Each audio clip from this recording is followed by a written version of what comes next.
Good morning to all of you. Welcome to Legal Matters by Sai Babu Sunkara. 4 దశాబ్దాల నాటి murder కేసులో శిక్షని confirm చేస్తూ సమర్థిస్తూ గౌరవనీయ సుప్రీంకోర్టు వారు 16/4/2024 నాడు జడ్జిమెంట్ ఇవ్వడం జరిగింది. ఆ అప్పీలు ఈ అప్పీలు చివరికి సుప్రీంకోర్టు అప్పీలు సుప్రీంకోర్టుకు వచ్చినప్పటికీ 2019లో వచ్చింది, 2010లో వచ్చింది, 2024 అంటే దాదాపు 14 ఏళ్ల తర్వాత సుప్రీంకోర్టులో అప్పీలు మీద తీర్పు చెప్తుంది. కానీ వాళ్ళకి ముద్ర శిక్షే పొమ్మన్నారు. దీనిలో ఇంపార్టెంట్ పాయింట్ ఏంటంటే the trivial contradictions cannot discard the conviction. చిన్న చిన్న తప్పులు సహజం. దీనికి కేసులా ముందు చూసిన తర్వాత మాట్లాడదాం. Ramveer alias Saket Singh and others versus the state of Madhya Pradesh 2024 criminal appeal number 1258/2010 decided on 16/4/2024 on 2 judges bench, Honorable Justice B.R. Gawai and Sandeep Mehta.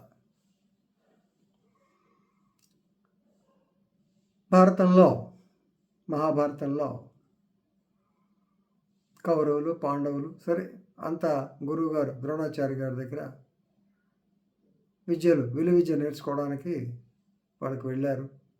Indraprastham నుంచి వారు గురువుగారు ఉండే గ్రామానికి వెళ్ళారు. అదే నేటి గుర్గాం అంటారు. వెళ్ళిన తర్వాత పర్సెప్షన్ అనేటువంటిది ఎలా ఉంటుందానికి బెస్ట్ ఎగ్జాంపుల్. ఒక చిలుకను చూపించి ఆయన ద్రోణాచార్యుడు అడిగితే అందరూ తన రెక్కలు బాగున్నాయి, కళ్ళు బాగున్నాయి, రకరకాలు చెప్తే అర్జునుడు మాత్రం he concentrated on the ice, దాని కళ్ళు మీద నేను కొట్టాలని చెప్తాడు. అలాగే సహజంగా ఈరోజు చూసింది ఎల్లుండికి మనం మర్చిపోతాం. భగవంతుడు ఇచ్చిన మంచి వరం అది. మర్చిపోవడం లేకపోతే మన వాళ్ళు చచ్చిపోయినప్పుడు మనం అంతా పోయినట్టు అనిపిస్తుంది. శ్మశాన వైరాగ్యం అంటుంటారు.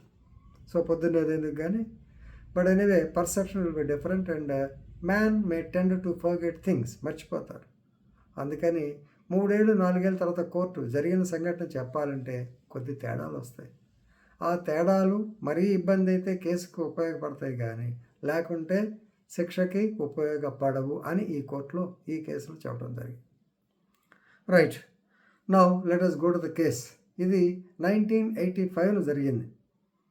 10/11/1945 కప్తాన్ సింగ్ అండ్ కళ్యాణ్ సింగ్ అనే ఇద్దరిని గన్ ఫైరింగ్లో Ramveer alias Saket Singh and others వాళ్ళు ఎంబడబడి తరిమి కాల్చి చంపేశారు. కానీ వాళ్ళు తక్కువ వాళ్ళు కాదు, వాళ్ళు కూడా వీళ్ళని కొట్టారు. వీళ్ళ మీద యాక్చువల్గా almost they have committed dacoity. Other side వాళ్ళు తక్కువ గ్రూప్ ఫైట్ ఇది. వాళ్ళ మీద కూడా 396 కింద కేసు కన్విక్షన్ అయింది. ఇక్కడ మర్డర్ కేసు, ఇద్దరు చనిపోయారు కాబట్టి it has become a double murder. So దీని మీద 10/11/1985 జరిగిన ఇన్సిడెంటు. దాని మీద వీళ్ళు కేసు పెట్టడం జరిగింది. కేసుని కౌంటర్ కేసు. ఈ కేసులో 302, 307 అండ్ 34 వేశారు. 302, 307 మెయిన్ సెక్షన్స్ వేశారు. వేసిన తర్వాత ముద్దాయి అయినటువంటి సాకేత్ సింగ్ వాళ్ళకి ట్రయల్ కోర్ట్, లోకల్ ఉన్నటువంటి మధ్యప్రదేశ్లో ఉన్నటువంటి ట్రయల్ కోర్టు భోజ్ ఏదో ఊరు ఉంది, గమ్మత్తైన ఊరు పేరు, దానికి ఆల్రెడీ లైఫ్ ఇంప్రిజన్మెంట్ ఇవ్వడం జరిగింది. ఎందుకంటే ఒకటి daylight murder, broad daylight murder with gun firing and double murder. ఈ సీరియస్ కాబట్టి ఆటోమేటిక్గా లైఫ్ కన్విక్షన్ వచ్చిన తర్వాత then they went to the high court, Madhya Pradesh హైకోర్టుకు వెళ్ళారు. వెళ్తే వాళ్ళు కూడా కన్విక్షన్ని అప్హోల్డ్ చేశారు, కన్ఫర్మ్డ్ అన్నారు. Now the matter has come to the supreme court. ఈ సుప్రీం కోర్టులో సాకేత్ సింగ్ తరఫున ఆర్గ్యుమెంట్స్ కొంచెం మనం తెలుసుకుందాం. వాళ్ళు ఏం చెప్తారంటే దీనిలో విట్నెస్లు అందరూ partisan witnesses, related witnesses, blood relatives of the deceased, blood relatives కానీ relatives of the deceased. Therefore, their evidence should not be accepted. There are contradictions in their evidence also అని చెప్పి మెయిన్ పాయింట్. రెండవది it is okay already, రెండవది అంటే pleading అంటారు దాన్ని. అయ్యా already మీరు ఇచ్చిన యావజ్జీవ శిక్షలో 14 ఏళ్ళు అయిపోయినాయి, ఇంకా ఎంతకాలం ఉంచుతారా అని, కనీసం ప్రీమెచ్యూర్ రిలీజ్ అనేది చేయండి అని సెకండ్ ప్లీ పెట్టారు. ఈ కాంట్రడిక్షన్స్ మీద మూడో పాయింట్ ఏంటంటే, అక్యూజ్డ్ పర్సన్స్ అంటే ఈయన కాదు కానీ వీళ్ళ రిలేటివ్స్ కూడా they also accused group they also received injuries, 2 persons received gun shots. ఇది పాయింట్. దీని మీద ప్రాసిక్యూషన్ తరఫున state PP, yes your honour milord, yes counter case ఉంది, అది 396 కింద వచ్చింది, డెకాయిటీ కింద వచ్చింది కాబట్టి ఆటోమేటికల్లీ ఆ కేసులో మా వాళ్ళకు కూడా, అంటే వీళ్ళు కాదు మిగతా వాళ్ళకి శిక్ష పడింది, అంటే వీళ్ళకి సపోర్ట్గా వచ్చి ఉంటారు శిక్ష.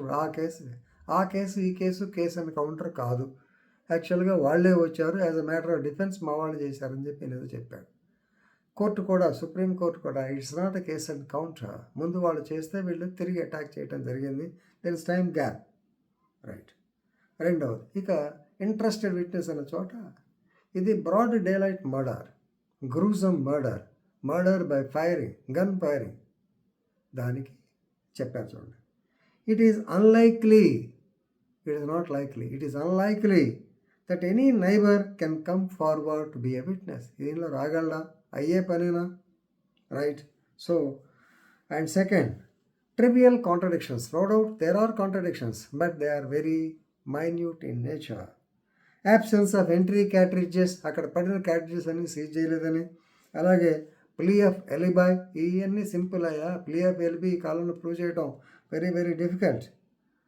The evidence of the even interested or so called witnesses, it is realistic, reliable and trustworthy. They is supported by medical expert, medical jurist evidence and also the circumstantial evidence.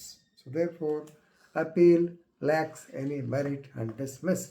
So పాత section అంటే life conviction 100% correct.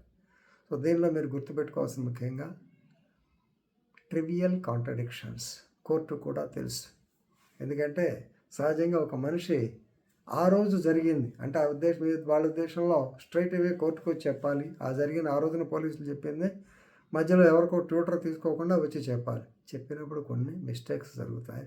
The contradictions will be there. If they are trivial, they need not be taken into consideration. That is what you have to learn in this case. Okay, please read the case law and definitely you will enrich your legal knowledge. Thank you.